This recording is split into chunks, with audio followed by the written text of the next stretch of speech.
ગઈકાલનું બંધ આજે જ ખુલ્લું. પાલિકાની મહેરબાની અને કરામતથી મસાલાના વેપારીને રાતોરાત લાયસન્સ મળી ગયું.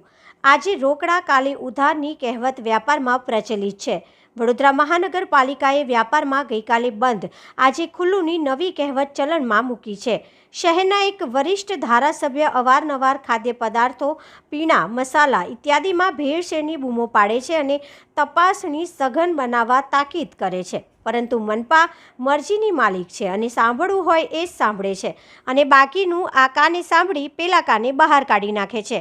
હાલમાં કારેલીબાગ વિસ્તારમાં એક મસાલાની હાટડીના કિસ્સામાં પાલિકાની જાદુઈ કરામત ચર્ચાના ચકડોળે ચડી છે.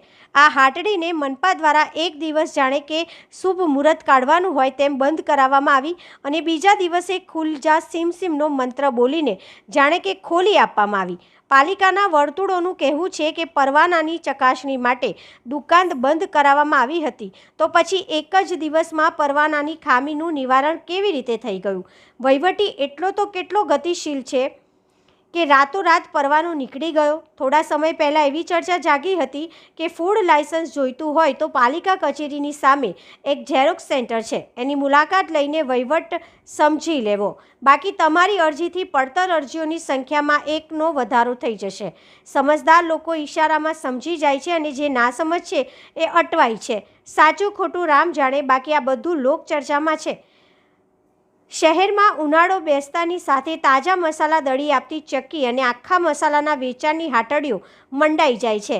આ ઇત્તત દુકાનોને કોણ પરવાનગી આપે છે? એમની પાસે અધિકૃત પરવાનો હોય છે ખરો?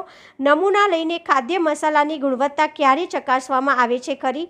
આ પ્રશ્ન લોકોને મૂંઝવે છે. પછી લોકો પણ આ તો આવું જ ચાલેની નીતિ સમજીને પોતાનો રસ્તો કરી જ લે છે. તેરી ભી ચૂપ મેરી ભી ચૂપ એ સુખી થવાનો અચૂક મંત્ર છે.